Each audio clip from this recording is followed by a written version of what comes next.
નવસારી શહેરના છાપરા રોડ પર રવિ પાર્ક જવાના માર્ગ પર આવેલી નિકુંજ પાર્ક સોસાયટીમાં છેલ્લા 4 મહિનાથી ડ્રેનેજની ગંભીર સમસ્યા સર્જાતા રહીશોમાં ભારે રોષ ફેલાયો છે।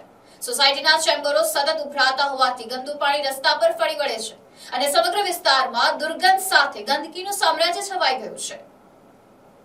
નિકુંજ પાર્ક સોસાયટીના રહીશોના જણાવ્યા મુજબ મહાનગરપાલિકામાં 4 થી 5 વખત લેખિત રજૂઆત કરવામાં આવી છે।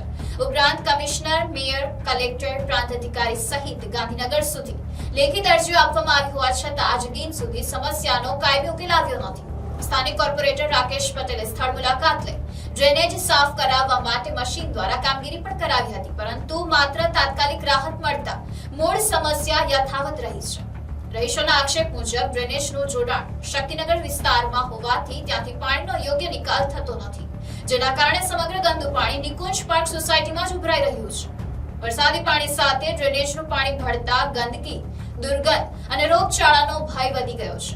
બાળકો, વડીલો અને મહિલાઓના સ્વાસ્થ્ય પર પણ તેની ગંભીર અસર થઈ રહી હોવાનું રહીશો જણાવી રહ્યું છે।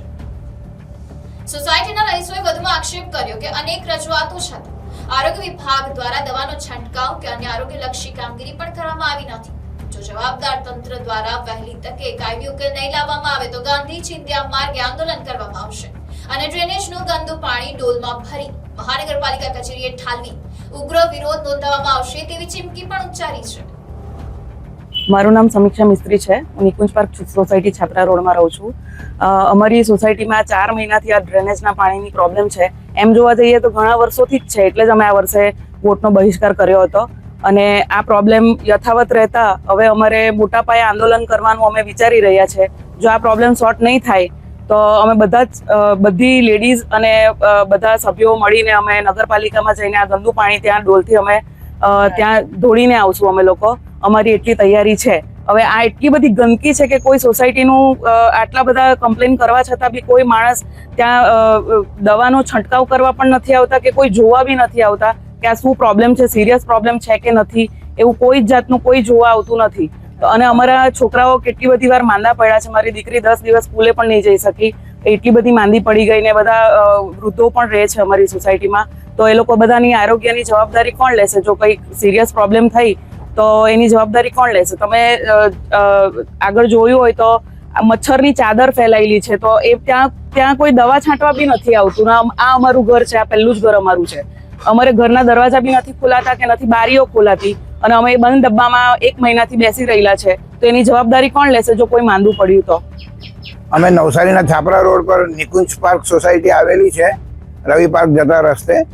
તો અમારી સોસાયટીમાં ચેમ્બરો જે છે ડ્રેનેજની એ ઉભરાઈ જાય છે અને 3.5-4 મહિનાથી કન્ટિન્યુઅસ ઉભરાય છે। અમે અસંખ્ય વખત મહાનગરપાલિકામાં લેખિતો ફરિયાદ કરી છે, 4-5 વખત લેખિત ફરિયાદ કરી છે અને રૂબરૂ જઈને પણ અમે ઘણી વિનંતીઓ કરી છે, પણ તેમ છતાં અમારા ડ્રેનેજનો જે ઉભરાવાનો પ્રોબ્લેમ છે તે હજુ સુધી સોલ્વ થયો નથી અને અમે લગભગ ગાંધીનગર સુધી બી અરજીઓ આપેલી છે લેખિતમાં। કમિશનર સાહેબને આપેલી છે, મેયર સાહેબને આપેલી છે, કલેક્ટર સાહેબને આપેલી છે, પ્રાંત સાહેબને આપેલી છે, રૂબરૂ પણ ઘણી વખત મળ્યા છે। અમારા કોર્પોરેટર રાકેશ પટેલ લોઈડના નામથી ઓળખાય છે, તેને પણ ઘણી વખત વાતો કરી છે। એણે રૂબરૂ અહીંયા આવીને સ્થળ નિરીક્ષણ પણ કર્યું છે, પણ એમનાથી પણ પ્રોબ્લેમ સોલ્વ થતો નથી। એમણે મશીનો લાવીને સોટાઓ મરાવે છે ડ્રેનેજમાં, પણ પાણીનો જે ડ્રેનેજ પાણીનો નિકાલ થવો જોઈએ તે થતો નથી। અમારી સોસાયટીની ડ્રેનેજ એટલી બધી ઉભરાયેલી છે કે રસ્તાઓ ઉપર પાણી આવી જાય છે અને વરસાદી પાણીમાં બી એનું મિક્સ થઈ જાય છે અને રોગચાળો ફાટે છે અને એટલી ગંદકી ફેલાય છે, દુર્ગંધ મારતો જે વાસ આવે છે ને એને લીધે અમારી સોસાયટીમાં વૃદ્ધો છે, બાળકો છે, વડીલો છે, રહીશો છે, તમામ માંદા પડ્યા છે અને અવારનવાર એ લોકોએ ડૉક્ટર પાસે જવું પડે છે। અને અમે એટલું કહેવા માંગીએ છીએ કે આ સોસાયટી જેવી પોતાની સોસાયટી હોય, કોર્પોરેટરોની કાં મોટા માથાની કાં ધારાસભ્યની, અને એની સોસાયટીમાં જો આવા પ્રોબ્લેમ હોય તો એ લોકો ચૂપ બેસી રહી, એ લોકોનું કામ તો 24 કલાકમાં થઈ જાય છે। તો અમારી સોસાયટીને કેમ અવગણવામાં આવે છે? આ જ પ્રોબ્લેમ છેલ્લા ઘણા વર્ષોથી છે અને અમે ઘણી બધી ફરિયાદો કરી ધારાસભ્યોને, કોર્પોરેટરોને અને ચીફ ઓફિસરશ્રીને, પણ તેમ છતાં હજુ સુધી કોઈ એનો સચોટ નિકાલ નથી આવ્યો કે આ પ્રોબ્લેમ કાયમી સોલ્વ થાય। એ લોકોને પ્રોબ્લેમ શું છે તે જ સમજ પડતી નથી.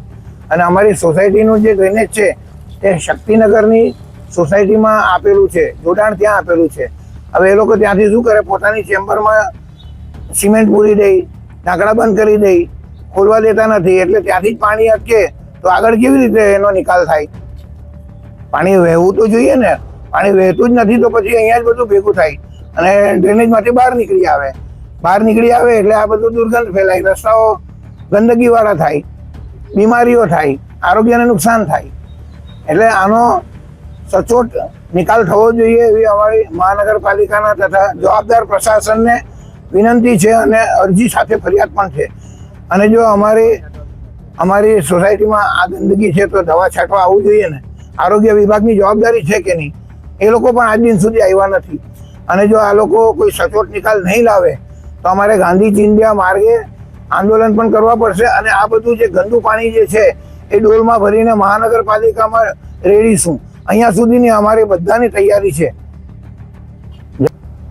Bureau report NEC news, Navsari.